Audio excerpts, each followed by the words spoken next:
ابن الفلك قبل ما يجي الطوفان.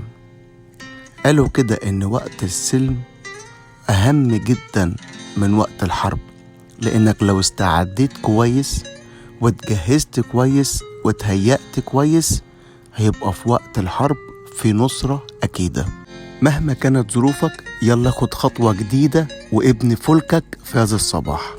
لو حواليك الشر عظيم، لو في ظروف صعبة بتعدي فيها وامتلأت الأرض من الطغاة وكل بشر أفسد طريقه وامتلأت أرضك من الظلم، ففي كلمتين مهمين في سفر التكوين وأصحاح 6.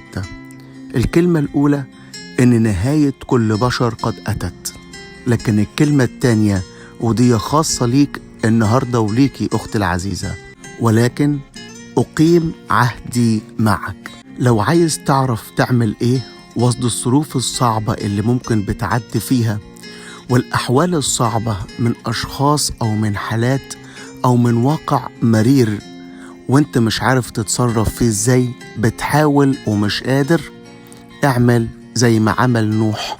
الرب قال له كده: اصنع لنفسك فلك. يلا كده ما تتأثرش ولا تفكر ولا تتجاوب ولا مهما حصل حواليك، المهم انت هتكون مين وهتعمل ايه وهتصدق بايه وهتحتمي في ايه. وده اللي عمله نوح، عمل الفلك قبل ما يجي الطوفان. يمكن يكون القرار ده صعب شوية، والرب قال له كمان كلمة مهمة: من الداخل ومن الخارج يدهن بالقار. الموضوع ده صعب والقرار ده صعب ويمكن المنظر ده صعب، بس عايز أقولك هو ده الطريق الأفضل اللي فيه الأمان في وقت الطوفان. ما تتجاوبش مع الشر ولا تتساهل مع الخطية، وكن مختلف مهما كانت القناعات مؤكدة لكن للأسف خاطئة جدا. انت شخص مختلف، اعرف انك انت خليقة مختلفة. الذين هم في المسيح خليقة جديدة. خد قرارك النهاردة وبكل تحدي أمام نعمة الله اللي بتعينك وبتشددك. لو الأرض فسدت أنا لا أفسد، لو امتلأت بالظلم أنا لا أظلم ولا أظلم ولا أتجاوب مع أي نوع من أنواع الظلم. لو امتلأت الأرض بالطغاة أنا أعيش وأسلك في وداعة وفي مخافة الرب، وهكون متكل على الرب بكل قلبي.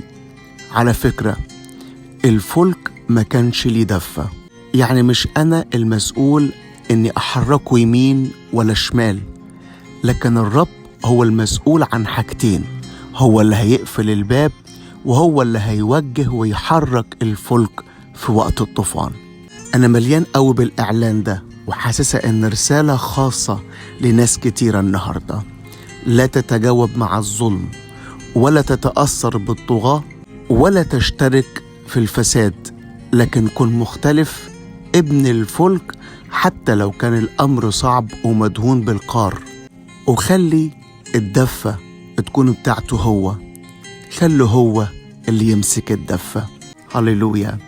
هيكون في نجاة، هيكون في حياة، ويقيم عهده معك وهو ضامن العهد ده.